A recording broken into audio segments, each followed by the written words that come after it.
Sandeep Ghosh hi hi hi hi hi hi Sandeep Ghosh hi hi hi hi hi We want justice. Scepter. Savior. Scepter. Savior. Handa.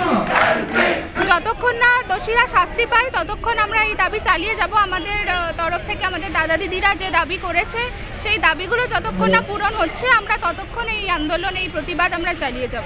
আমরা চাই যে দোষী শাস্তি পাক, আমরা চাই একদম তাড়াতাড়ি পাক, আর আমরা চাই এই যত তদন্ত চলছে সেগুলো খোলসা করে বলা হোক, কি পাওয়া যাচ্ছে সেটা বলা হোক।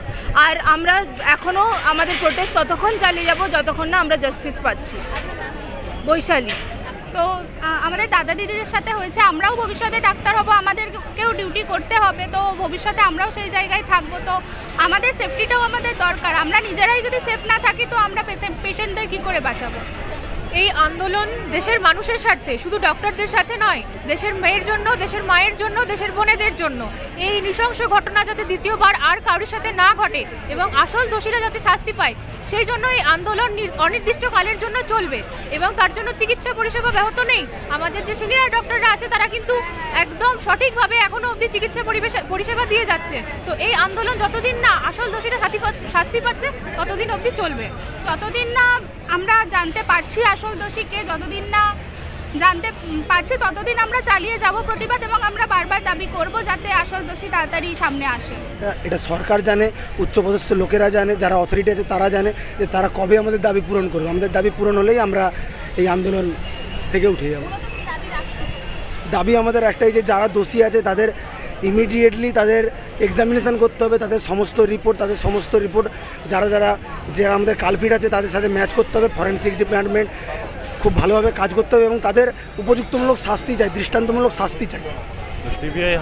সিবিআইয়ের হাতে যেহেতু গিয়েছে, হাইকোর্ট দিয়েছে, তো আমরা ভরসা তো অবশ্যই রাখবো। কিন্তু আমরা চাইবো যে যেই নিক এই দায়িত্বটা সে যেন ঠিকমতো পালন করে দায়িত্বটা, আর যে দোষী তারা যেন শাস্তি পায়। যে আমরা একটা হসপিটালে ডিউটি করি যখন সবচেয়ে সেফ আমরা তখনই থাকি, আর ওই সময় তো কিছুই হওয়ার কথা না। সেখানেও যদি হয় তাহলে এটা সবচেয়ে বড় প্রশ্ন আমাদের নিজেদের সমাজকে, যে আমরা কোথায় এখন বাস করছি। হ্যাঁ, দেওয়ালে তো নিশ্চয় কান আছে, সেই জন্যই দেওয়ালকে এত ভয়।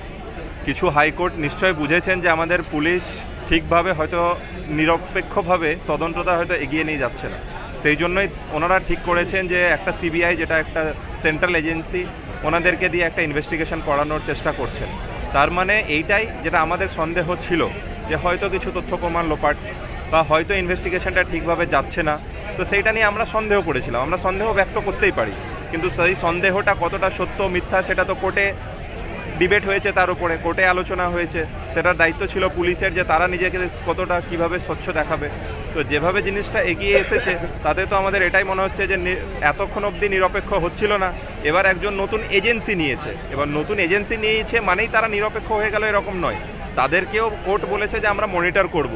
তো ততক্ষণ আমরা কোর্টের অবজারভেশনের জন্য এখনও অপেক্ষা করে আছি যে ওনারা যখন সিবিআইকে কাজ করতে দেখছেন তখন তারা কি নিজের বক্তব্য রাখছেন, যে সেই তদন্তটা ঠিক দিকে এগোচ্ছে কি এগোচ্ছে না। তো যতক্ষণ না আমরা সেই নিরপেক্ষ তদন্ত পাচ্ছি, যতক্ষণ না আমরা প্রপার অ্যারেস্ট পাচ্ছি, যতক্ষণ না আমরা প্রত্যেকটা হসপিটালে, প্রত্যেকটা মেডিকেল কলেজে, প্রত্যেকটা গ্রামাঞ্চলের পিএইচসি, সিএইচসি সব জায়গায় ঠিকঠাক সিসিটিভি ক্যামেরা পাচ্ছি, ঠিকঠাক পুলিশ কর্মী পাচ্ছি, শুধু সিভিক ভলেন্টিয়ার দিয়ে হবে না, ঠিকঠাক পার্মানেন্ট পুলিশ কর্মী পাচ্ছি, যতক্ষণ না প্রপার সিকিউরিটি অ্যারেঞ্জমেন্টের অ্যাসুরেন্স পাচ্ছি ততক্ষণ কিন্তু আমাদেরকে এই আন্দোলন চালিয়ে যেতে আমরা বাধ্য হচ্ছি।